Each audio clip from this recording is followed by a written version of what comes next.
Good afternoon, everybody. My name is Phil Richardson. I'm the president of Black Opal Property Advisors, Inc. We're based in Phoenix, Arizona, and Toronto, Canada.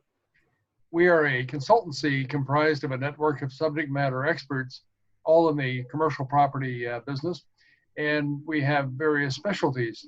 Today, we've got a very interesting combination of people who are both retail experts as well as customer relationship experts. And I'll begin by introducing our guest, which is Danielle Papillon. She is someone who has had a great deal of relationship building experience with customers in the retail world. In addition to that, she's also an expert trainer. She provides training for large corporations as well as medium-sized ones, their executives and their personnel, pertaining to soft skills such as strategy, negotiation, and others. And Danielle is also the author of an upcoming book, which is called Serve You, Serve Me, which we'll get into discussing in a few minutes. As well, I'd like to welcome Kelly Lawton, who is a subject matter expert in retail development, particularly in site selection, and also in the creating of the right merchandise mix within shopping centers. And we also have another gentleman by the name of Jerry Lazar, who is one of our associates, who also is a subject matter expert in retail leasing. So welcome, everybody. If you like, Danielle, would you mind giving us a brief introduction, describing yourself a little bit, please? All right, thank you, Phil. As Phil said, my name is Danielle Papillon. I have been in the industry for almost 20 years, and everything that I do is working with people. And so I've met thousands of people, and I've worked with thousands of people in various degrees. And my work as a trainer, facilitator, as a coach, has brought me a lot of joy, a lot of frustrations as well. And I've realized the importance of what it is that I do becomes very important to these people, not only from the people themselves, but the organizations as well. So I've been doing this, as I mentioned, almost 20 years now. When I started with Sheridan College, and one of the very first things that I've learned is you can't put people in one basket. People are different. People have different needs. They learn differently. They work differently. Corporations have different needs, have different cultures. And so it's very important to me to treat these peoples of what their needs are and not make assumptions as well of what their needs are. So that is basically it in a nutshell. Now, the types of clients that I have are personal clients all the way up to the largest companies that we have here in Canada. Thank you, Danielle. That's a very good description of the range over which you cover. I'd like to add that particularly in the context of retail and specifically mixed-use developments based on retail, you not only influence the individual retailers and their personnel, but you also influence the people who they come in contact with. So, you know, your reach actually is literally millions of people over a period of time. So it's quite influential, the work that you do. I'd like to perhaps turn it over to Kelly for a moment, and maybe Kelly, you might like to talk a little bit about Danielle's experience within the retail world, especially with mixed-use developments. Go ahead. Thanks, Phil.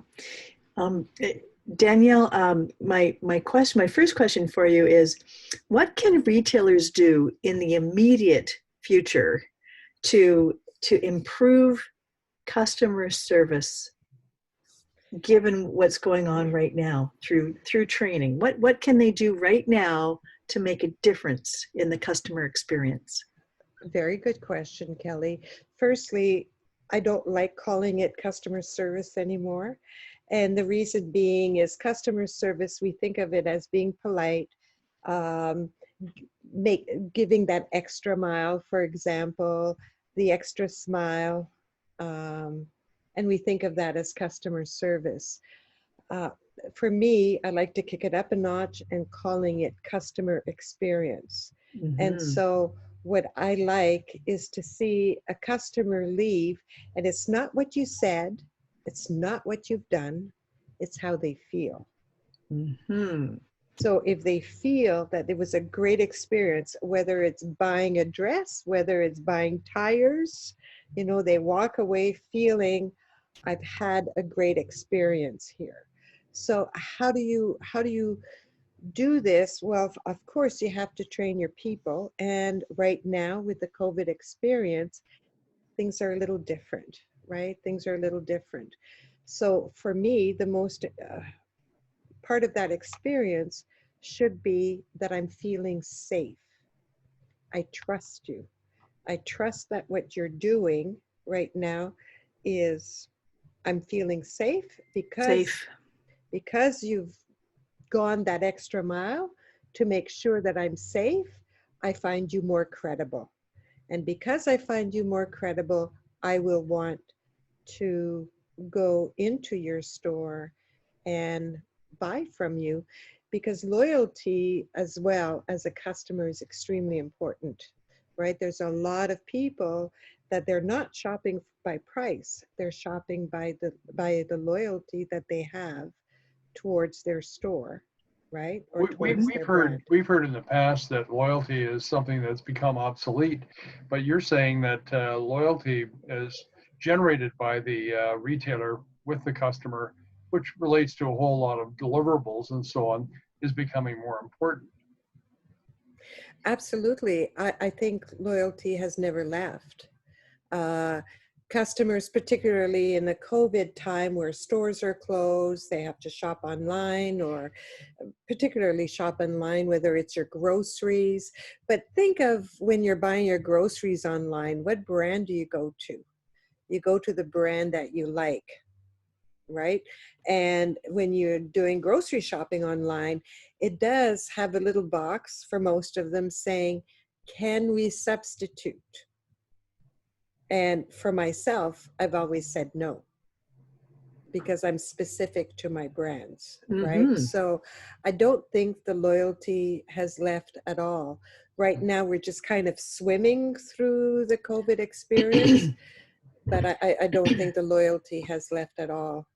Mm. Mhm. You also are one of the key trainers for a retail chain of over 1,800 stores. And without naming names, unless you'd like to, what you do is you train their district and regional managers in the system that is intended to amplify their experience that they provide to their customers, and of course, result in an amplification of their sales. You want to talk a little bit about what you do? Of course, yes. So firstly, I want to say it's not training. It's actually coaching and facilitating. Training, I look at training more as like I'm teaching you a piece of software, step 1, step 2, step 3 to get the results. So when I am working in this in these retail stores, it's more coaching. It's your mindset. How do I bring your mindset to there? And it's a domino effect. So when I'm working with the regional managers and the district managers, they then practice on their store managers, right? And again, it is the mindset. So that mindset that they have in this retail store, the end result is they want more sales. Of course they want more sales, right?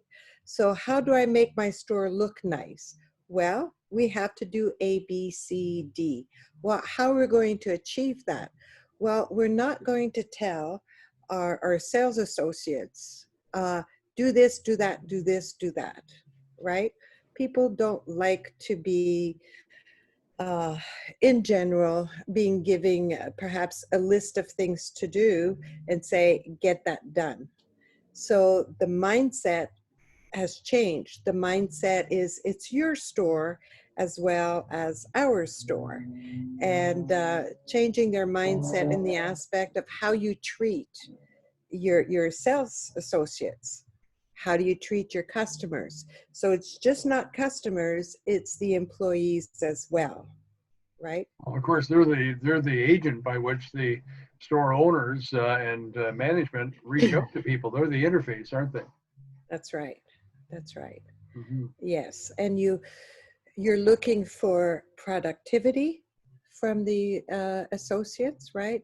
So to increase that productivity, if your associates are happy and they enjoy working for their boss and they enjoy working for the retail chain store, right?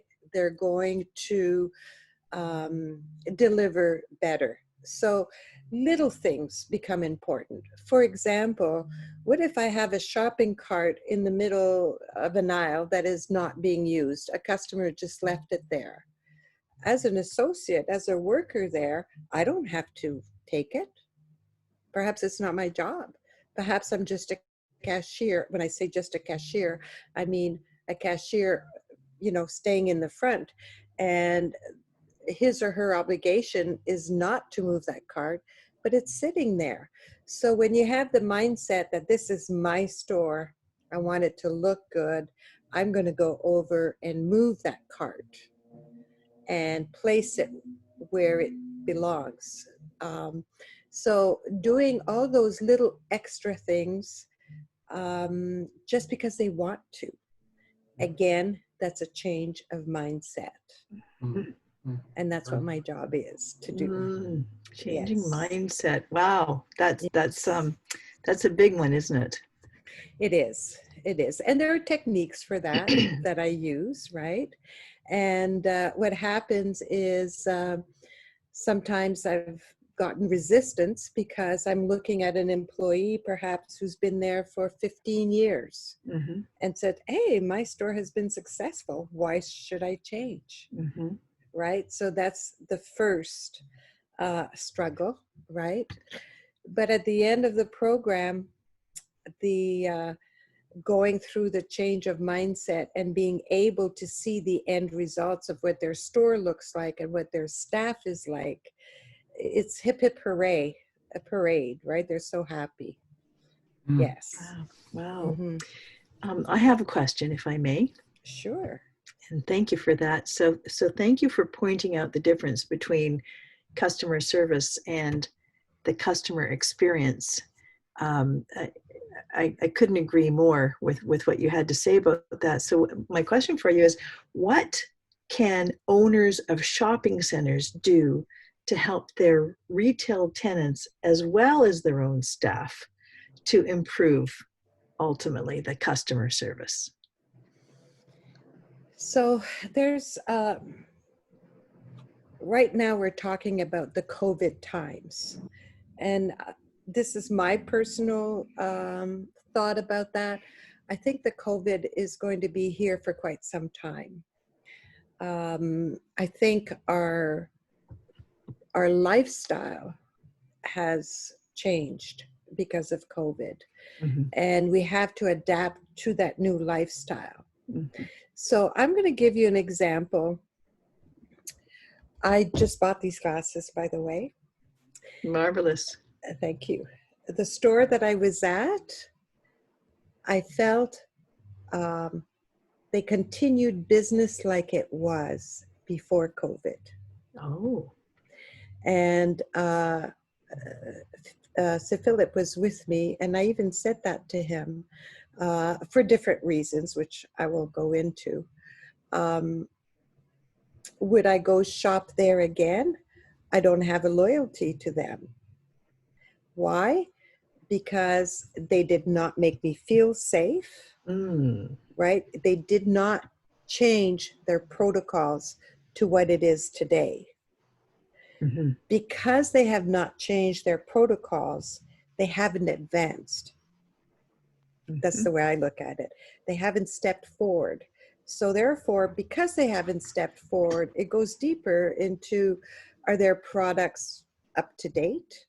Are their service delivery up to date? Like, are they up to date in all areas? Mm-hmm. And I felt that they weren't.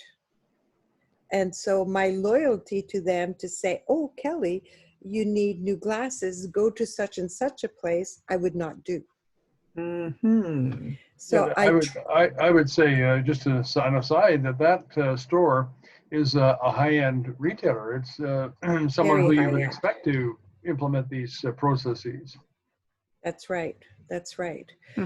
And so when you haven't shown me that you've changed with the times, I look at it as, what about in the background? So that goes with product, that goes with, particularly if it's food, that goes a long way. And so I'm not comfortable. I'm not comfortable when you Mm-hmm. haven't changed with times. So Mm-hmm. now we have to change with times because COVID is here, right? Mm-hmm. And so in answer to your question, for me to go into a shopping center, I would want to feel safe. I would want to feel that you're up to date with what's going on. Mm-hmm. And I'm sorry, little green arrows is not enough, right?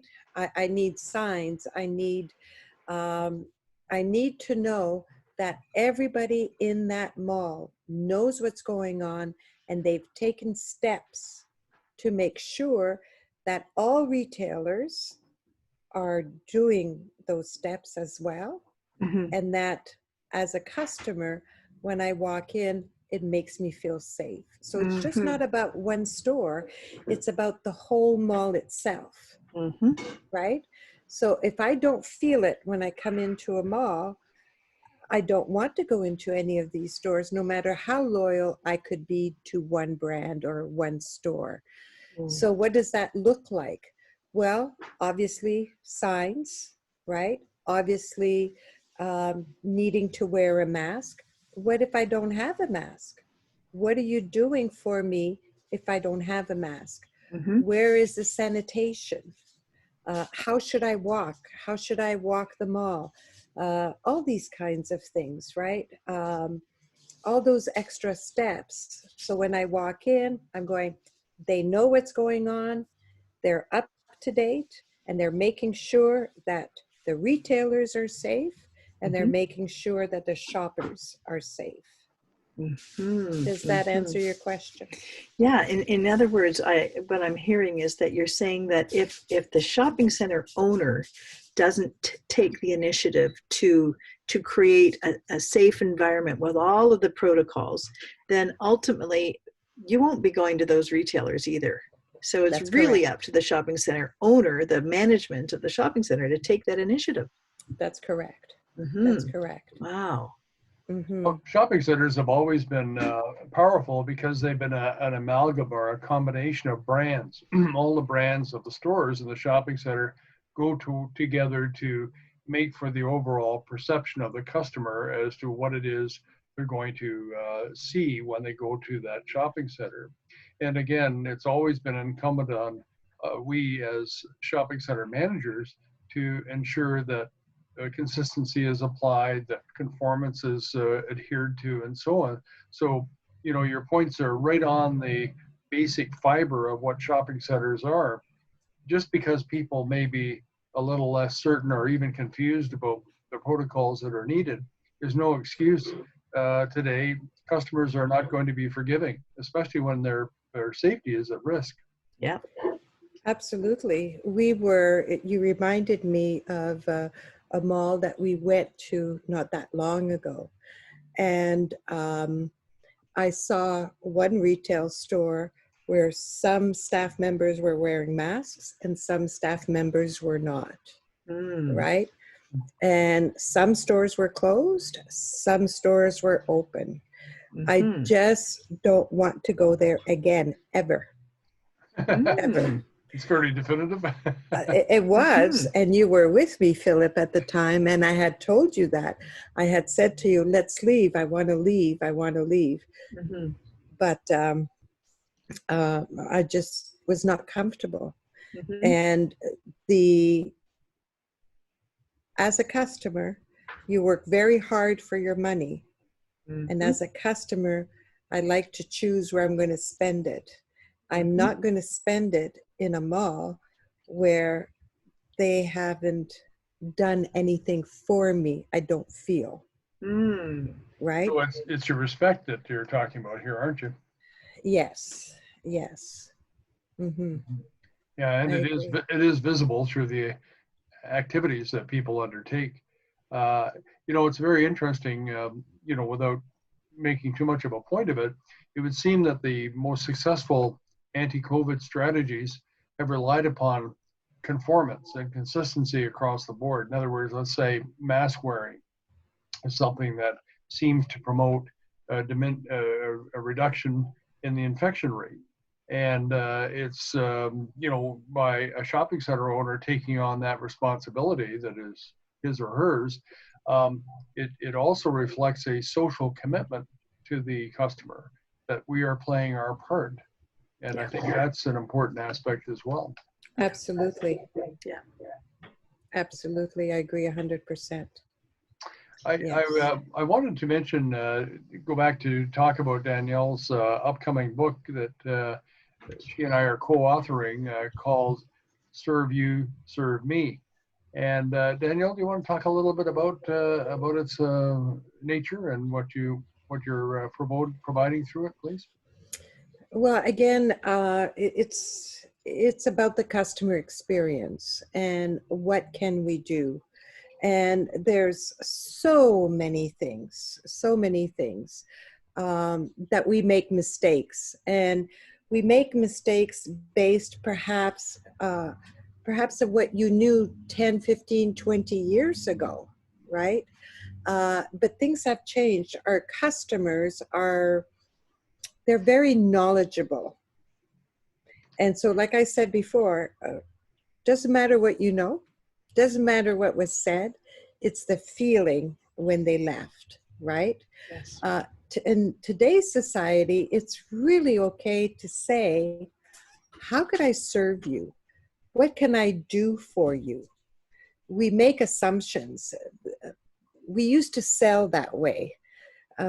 We sold what you need this, you need that. That is going to bring you income, so forth and so on, right? Mhm. Mhm. Like we're the experts. But now it's working hand in hand with the customer. Mhm. It's asking them, what are your worries? What are your challenges? What are you needing from us to make it better? Mhm. That's very Rather, observant. rather than saying you need this, you need that, so forth Mhm. and so on. Of course, Mhm. we have specialties. Like you have specialties, Jerry has specialties, you do as well. So you're an expert in your field, but Mhm. learning what their challenges are and for them to talk to you about it makes them feel already much better, number one. Number two, you may come up with a solution that you didn't think of simply because they've elaborated on what their needs are. We should never make assumptions. Mhm. That's one of the worst things we can do is make assumptions. Another thing that I want to that I talk about in the book uh, quite strongly is that you learn a lot from an unhappy customer. Mhm. So to sit back and say, what went wrong? Why is this customer unhappy? Mhm. Right? So you get to learn a lot about your own business and about your own dealings and how you deal with the people, with your clients, by learning, uh, by looking at the mistakes that one has made, right? I think that as well. That's very relevant, and record keeping is really important because when you're dealing with a chain of the size, for example, you are, there's literally tens of thousands of employees, and their messaging has to be accurate, timely, and relevant. So they need Hmm. to make notes about what you've just said to ensure that the wrong kind of messaging doesn't get through. That in fact there is the opportunity to truly learn organizationally about what those messages really are. When you speak, you're absolutely right. And when you speak of organizations, the way I like to look at it is we do not have a customer service department. We are customer service, period. Right. Ooh, that's good. So Are you writing that down, Kelly? I'm taking notes because this is good stuff. So from what I'm getting is number one, never make assumptions. I'm just trying to think of, what a store manager can do right now that would help everybody, the whole team in that retail environment. Okay, so let's take a look at that store manager. I firmly believe that understanding the why is extremely important, and you use it as a tool. Therefore, when you say to your sales staff, I want you to wear masks. Why? Because I want you protected. Right? Yeah, it's you not have an just, explanation, right? Exactly. You give an explanation, right? Our policy is not to accept cash. Why? I want you protected. We can't rehire everybody, or we have low hours. Why? To give everybody a chance to be able to earn some income, right? And we have smaller hours. Just letting them know why becomes really important, rather than having a staff member leave or a store manager leave and say, oh, I've got to wear this mask all day. It's awful. I don't like working there, so forth and so on, right? You turn it around. It's to protect you. Keep your 6 feet distancing. Perhaps they're not allowed to try clothes on. I don't know. I'm just making this up. Why? It's to protect you, Mr. Customer or Miss Customer. It's to protect you, sales associate. Mm-hmm. So and understanding the why. Yeah, expressing it in such a personal way is also very important, so that people, of course, care most about themselves. And when you explain it in the context of their personal interests, that's most likely to be listened to and acted upon, right? You're absolutely right. What I have found in almost, not there yet, almost my 20 years of experience, it's the attitude is always what's in it for me. What's in it for me, right? And so if you look at that angle and they understand the whys, you get a much better outcome. Well, that makes a lot of sense for sure. Sure. Let's talk a little bit about mixed use developments. One of the interesting parts about mixed use development is it's got considerably more elements, individual property classes than retail only. And today, more and more developers are considering adding those elements, principally because they want to make sure that what they're getting is an improved financial return, whether it be an increase in amount, an increase in stability and reliability, whatever it is, that's what they're striving to do. Today, the retailers have been very challenged for 20 years now, online shopping. And this experience now where online shopping has literally doubled in volume in the last 6 months, the retailers realize, this is becoming a steeper slope on which we're climbing here, and we've got to do something to adjust for it. One of the ways of adjusting for it, besides the really good customer service, customer relationship suggestions you've made, includes the addition of these new elements. And of course, the new elements, we like to say, come in short, medium, and long-term formats, so that developers don't have to wait a long time before they start to see the effects. So with the complexity of adding new uses, I'll give you an example. We have the use of basically the seniors, residences within it, or we have multifamily. Besides the big benefit I've talked about financially, we also have customers there. But how is it that you imagine we can, as developers and operators, cope with these different complexities, because now we have people who are part of our project whose needs we have to respect, but they're more than just visitors, they're residents of the property. Mm. How would you imagine you would go forward to make that more desirable or more possible? So if I understand your question, you're saying that we have residents, people, Hmm. and because we have retail, there's going to be customers that come in and out of that area. But from is that within the same project. from within the same project? So I think, and I've seen some that were amazing, absolutely beautiful. And so I think it just gives life rather than having a building of residential. I think for me personally, it just gives you a sense of life, particularly if you're a senior living alone. I think it's kind of nice to be able to walk down or take the elevator down and just walk around the complex to see people. Yeah. And whatever needs that you have, probably most of them can be met as well. So it's a lifestyle where, as a senior, perhaps I can't drive, I live alone, and I go downstairs. There's a coffee shop that I enjoy going to. There's a hairdresser that I'm right there.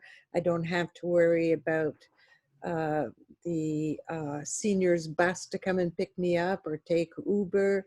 If I have a grocery store, I can walk to the grocery store, be very European-like in aspect of buying just what I need for today. I'll go back tomorrow and buy what I need for tomorrow. So I think for me personally, I feel that it gives you a social life. Mhm. So you're just not in a building by yourself and Mhm. have to figure out how to get from point A to point B. Mhm. Look outside, perhaps you see traffic, and that's it. But it gives me the opportunity now to have somewhat of a social life. I think we all have our favorite coffee places, perhaps, where you go in, they know what kind of coffee you take or what kind of Yeah. tea you take. And it feels good. It feels good knowing that you're important, right? That somebody knows you, that you're important, right? They don't see you for a week. They go, hey, it's good to see you again. Haven't seen you for a while. How are you doing? So you get that camaraderie, right? They're not friends. They're staff workers, right? But they're concerned. They're part of your lifestyle. Well, that's a very good point. It's interesting you mentioned like in Europe. Yeah. We've both been to Europe together. We've seen what you're describing. I've lived in Asia, and it's rather similar there as well. And what it points out actually is that North America is the odd man out, because what's happened is, courtesy of the car and its proliferation, planners found their way clear to locate people, different projects in different parts of communities, shopping centers over here, homes over there. And they lost the benefit of the combinations that you're talking about. Yeah. And the life that you're talking about actually, results because of convenience and proximity into daily routines rather than shopping trips once or twice a week. They Yeah. could be every day. And so Absolutely. clearly that's an advantage for the retail developer and his shops, right? Mm-hmm. I agree. Mm-hmm. Yeah, that's such a good point, Phil, because you know what? I'll bet there's a lot of Europeans that are saying, why are you talking about mixed use developments? Everything that they build generally in Europe is mixed use development. It's all there together. Yes, yeah, it's Mm-hmm. hard not to do it. Mhm. Mm-hmm. Mhm. I do remember a couple that I knew where they had become financially successful, and they decided to bring in the parent, because there was one parent left, and I believe he was from Poland, and he was going to move here to Canada. And nice home, so forth and so on. And he one day said, I want to go back. And the couple they were shocked. Why? You have a nice home, so forth and so on. They gave a long list. And he said, I cannot live in a place where you have your coffee in the car. He needed his social life, right? He needed that place where you sit down and have coffee with people. He needed that environment that we just talked about. So they lived somewhere where it's a big house after house after house. Nobody knows each other, perhaps, right? Wow, that's so impactful, and we don't often think about that because we don't see the comparison, but they did. That's right. That's right. That's very, very important, and I think there's a whole lot of social outcomes that are beneficial that we can't necessarily speculate about that arise out of that proximity. Greater cooperation, more care for other individuals, that sort of thing. Less isolation would arise from it, and so particularly bringing seniors in, but also multifamily is a very important part as well. And you just got a new phone, didn't you? I did, yes. I just thought to shut it off. I'm gonna learn that in a minute. Thank you for that. And so the adjustment that lies ahead for North Americans because of this resurgence in mixed-use developments has far more powerful social implications than I think people really appreciate because they haven't seen it in effect, but others have. I think with this COVID experience as well, in self-isolation, right? I think it's brought to the forefront that we are not people that can live without people. I think a lot of people, if they've not thought about it or if they've not experienced it, after experiencing this, I think that they really value the social aspect. So at times I ask, okay, what is the first thing you're going to do when, things open up? Do you know how many people would say, oh, to go out in a restaurant, right? They really want to go out and do that. Or I want to go grocery shopping without having to stand in line and take my time and pick my own products and so forth, right? But the idea is that we are social animals. We are. We can't live. No man is an island, right? So we can't live alone. We need that social aspect. And relearning those behaviors that we've forgotten over the last 100 years is going to be quite an adventure that's promoted by these mixed-use developments, where I think you'll see acceleration in people learning these new opportunities. I think another part of the mixed-use development experience is at Black Opal, we have special tools that are very advanced. So one of our colleagues, David Allison of Value Graphics, has a system by which it doesn't measure people by their numbers, like by their demographics, male, female, income, etc. Instead, what he does is he measures people by their shared values. And so he has a book out called Demographics, You're All the Same Age Now.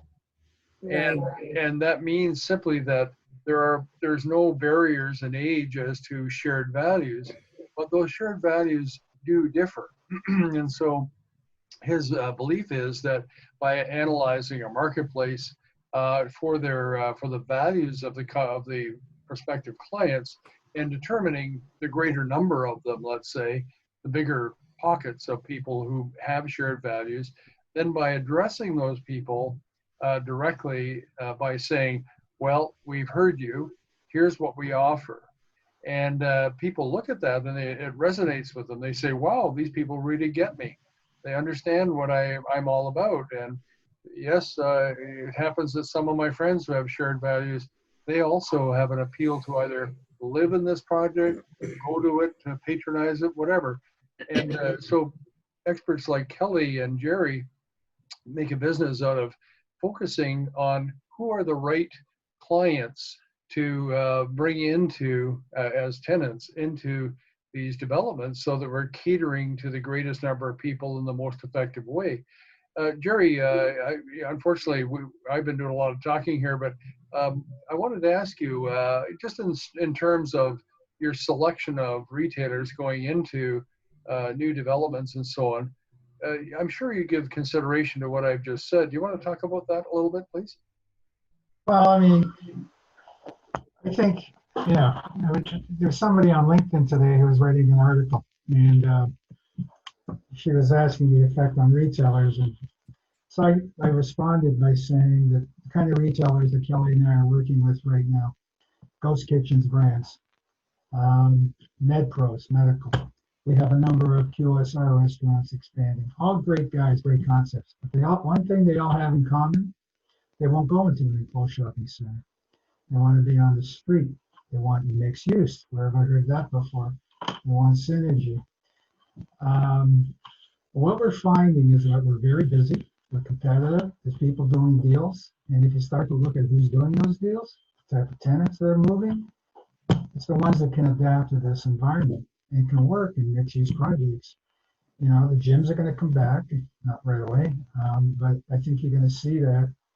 I think you're going to see enclosed shopping centers who don't adapt have a real problem in the near future. Yeah, personality projection is part of it, is really what you're talking about. But I noticed recently, I shared with all of you a development I saw in the US, which is underway and comprises a whole lot of different blocks. And in these different blocks are created outdoor offerings where it's highly visible as to who's there. You know, they can interface with their customers as they drive by, shall we say. And so people get a picture of what's there. You know, the old style of building shopping centers like a fortress, where they're inward looking, prevents that sort of thing from happening. And I think that's a big competitive advantage that you're going to see more and more of, as you point out, Jerry. I think we can't assume everybody's just going to go inside and hide. I had a question for Danielle when she was talking about customer service.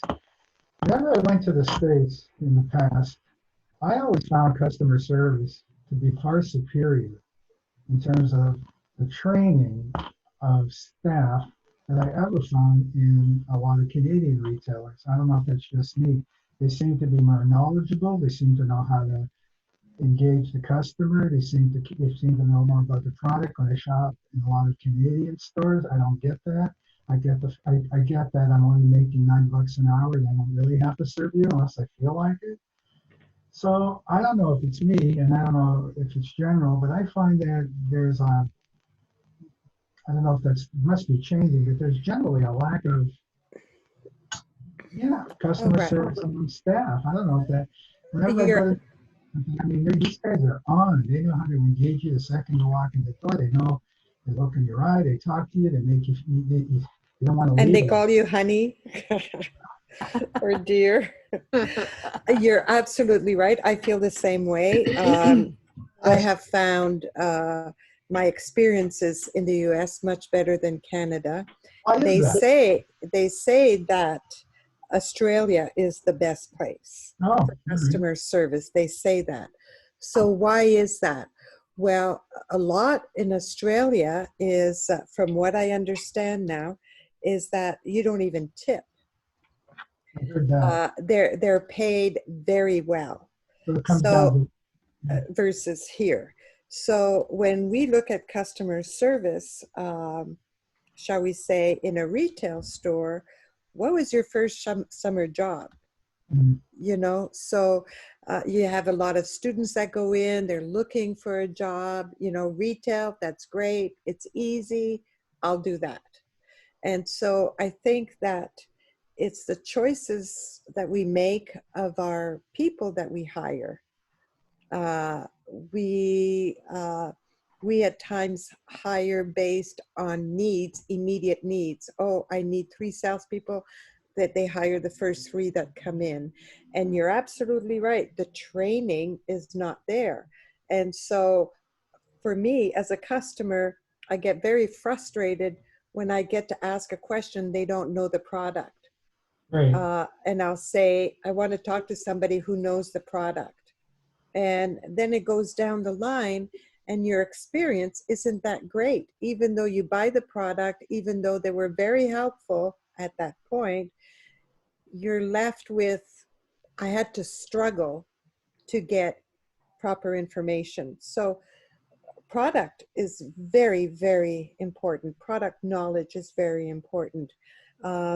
If it's a store that sells clothes, you should know what colors you have, what sizes you have, what fits on what type of body, for example. Shoes. Do you know how frustrating it is when you go and you say, I want size 9? They come out and they say, oh, we have a size 8. And they bring the size 8 out. Why? Why?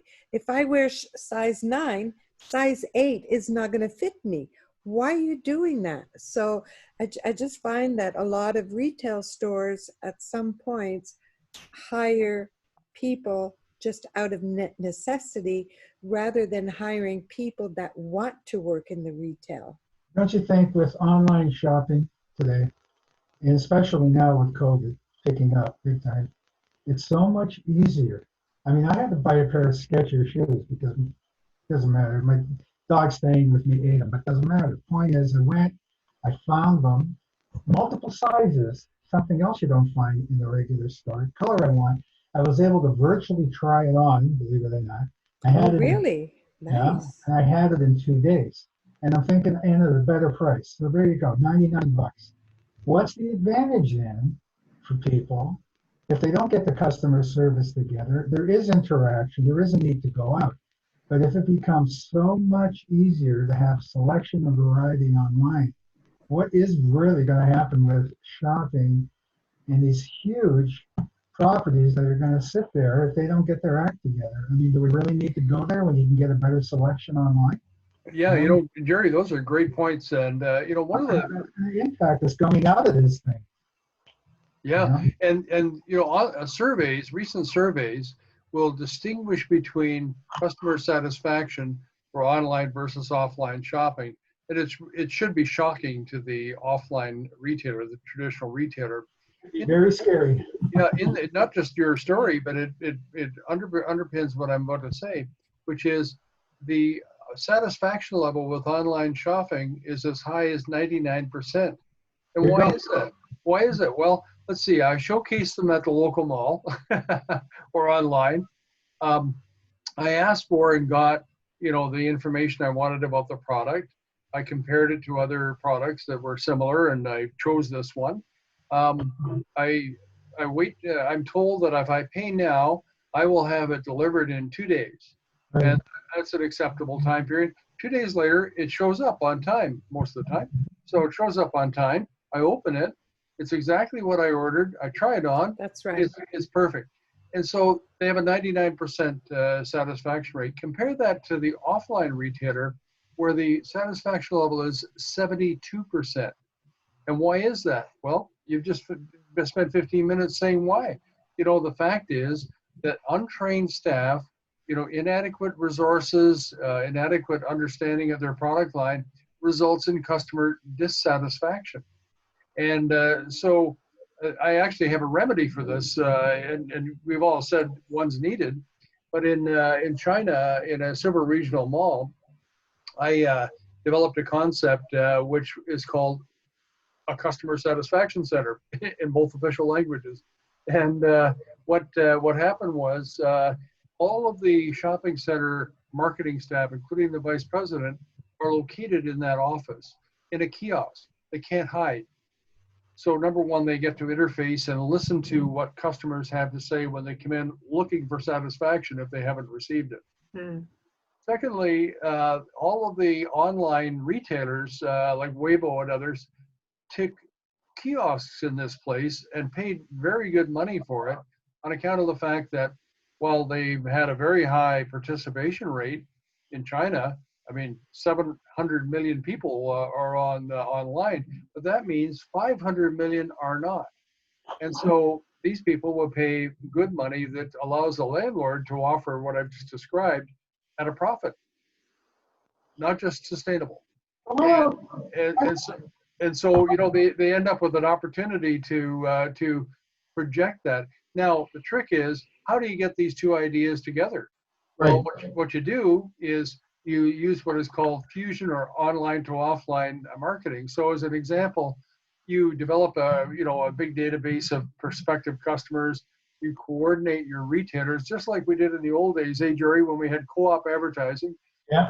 You coordinate, sales or whatever it is that you're doing in promotion. You get that information out. People look online; they're happy to see it. But lo and behold, inside all of that offer, they get a $20 gift certificate that if they go to the store to pick up their product, and by the way, spend that $20 plus 80, Right. they're reinforced to do that. So in answer to your question, how do you get the customer back into the mall? Well, it's made up of 100 different parts of the experience, but one of them is their self-interest. Oh, good, I get a $20 gift certificate and I get to spend it while I'm there. So I also would like to add as well, the difference between the two is a social aspect. So how many times has someone said, what are you doing on Friday? Do you want to go shopping? Let's go shopping on Friday, right? So you have that social aspect where you go in, you browse, you may not buy anything, and then you go out for lunch, for example.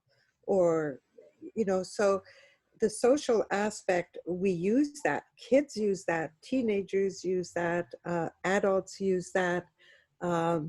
As a social experience. Let's go shopping. So I do see the need for shopping. I Yeah. do see the need for shopping centers. I do see the need for mixed use developments. I don't think online could bring it all to you, right? We still need to smell, touch, feel, hear, listen, right? Yes, we do need that. But I think at the end of the day, the most for me, I think being in customers' relations is about the social experience as well, Absolutely. right? Which you do not Then get you want to go online. to an environment that's welcoming. You don't want to go to an old beat up shopping center That's right. far That's right. beyond time. You feel depressed with all the changes going on with shopping and retail right now, especially online, where a body shop in the mall competes with a body shop online, right? Right. They're competing with themselves for their Yeah. own sale, which Yeah. blows me away because how the hell are you paying these huge rents? And are they going to get that back? I guess we're going to see. But that's why the mixed use concept has to take priority, because if they don't come up with drive-in theaters and this and that, give you a reason to go there, I don't know why you would. No. So just to validate your point, Jerry, the retail stores that I'm working with offer online as well, but in bulk. And so one day, this customer, I was on the floor working with the store manager and the district manager. This customer came and they wanted stuff on bulk. And it was for a daycare center. And I was the only one around at that moment in time where she spoke to me. And I said to her, well, since you're wanting to buy on bulk, it's easier to go online and get it online, right? And she thanked me very much. She didn't know they did that. It was for a school or a daycare of some sort. Afterwards, the store manager said to me, do not direct them online. And I went, why? Well, our bonus is based and our sales are based of in store. So therefore, this customer goes online, she will no longer buy in bulk at that store. So just to confirm what you were saying, Jerry, it's competition between the same store, online and offline. Wow. But there's competition between the landlord and the tenant when it comes to that as well, because the landlord is accustomed to receiving percentage rent on volume conducted within the store. the resolution to it is, and it's already been mitigated with a lot of different retailers, is they agree that their online sales that originate in the store are basically counted as a part of their sales for purposes of calculating percentage rent. The same could then apply to the bonusing, of course, for the employee. But how do you know? Well, you do it by putting an identifier on that. You structure the system so it could say, did you, for what store was this recommended? Tick. And then that goes into the record keeping of the store. And that, you've got to make that mandatory. So the result is But you're asking customers to work. No, what you do is you have a terminal in your store and you bring them over to the terminal and say, here, order here. Oh, I see. Okay. And, well, they don't have terminals, but yeah. Yeah. So that's the evolution that's required to solve that particular problem of fusion marketing between online and offline formats. And there are more issues that have to be worked through as well. But there are solutions to these challenges, and I won't even call them problems. I think they're opportunities. Absolutely. Absolutely. If you're working in a retail store and you do not incentivize, I think that's the right word. You don't give your staff a feeling that they can make a reward for every sale. You incentivize these guys to do better, then it's not going to change. You're going to have to not just pay them $15 an hour. You got to give them a reason to go to work every day, where you get a $2,000 bonus at the end of the month if you do well. Yeah. And unless you're willing to incentivize these people, they're not going to give a damn about learning the product. They'll get bored, not taking days off. Happens. We see it every day. Sorry, there's no staff in my store. Well, those are called former retailers, Jerry. Those are called retailers who once were in business. And it's amazing to me how it still goes on in 2020. Just blows me away. Well, they're not going to be around much longer. Agreed. Well, they're here. They're just not here for a long time. Yeah. You have some stores that their sales staff will get a commission on whatever they sell, and they pounce on you as soon as you walk in. And if you say, no, thank you, I don't need help. And then this person comes and says, oh, have you looked at this and that? And you go, oh, that looks nice. And then you look at something else. Another salesperson comes and they fight. The two salespeople fight because who do you belong to as a customer, right? Well, so-and-so spoke to me first, therefore perhaps that should be that person. That's terrible. It's terrible, right? It's a terrible setup. But it's all about training. It's all about training, Danielle. Yes. That shows the crucial importance that you serve to ensure that the right protocols are in place and that they're trained successfully so that those become past issues. Because if they don't, they're going to become present day issues in their bankruptcy court because their competitors are going to be way ahead of them. Absolutely. And so you have to hire the right people and they have to have the correct mindset. Yeah, but not only the people, but management as well, owners as well. Yeah. Right. Yeah. So you have to start working from the top, going down, right? Because working from bottom up, if management has a different belief system, right, it's not going to work. The training of staff is not going to work. So you have to mesh those two together. Yeah. Yeah. Well, I'd like to say, that we could continue for another hour or two because there's so much material here for us to talk about. That really begs the question, well, let's do this again soon. I want to thank very much Danielle Papillon, who is a subject matter expert and a great trainer. And, we found out the value you really bring, not only to the shopping center retailer, but to the shopping center owner, and most importantly, to that shopping center customer. So thank you very much for enlightening us on the modern techniques that are applied. And Kelly, thank you very much for your questions. They were very, very relevant. And I know that you and Jerry work together closely. And Jerry, thank you very much for your very poignant questions. All of those questions bear on a very important set of challenges, for the retail community. And while the solution, one of the solutions we find is mixed use elements that are brought in, but knitting them together, and most importantly, knitting the customer constituencies together into this project are really crucial to their success. But I always say, we're here not to just earn a share of the market. What we want is an unfair share of the market. And the way to get it is to look at all of the application of all of these techniques. So at Black Opal Property Advisors, we specialize in bringing these perspectives into application, but more importantly, or just as importantly as the principles, is we know how to do it. We've been there, we've done that, and we can provide the success for shopping center developers wanting to add these elements and these new techniques to be able to really improve their game, and frankly, to stay in business.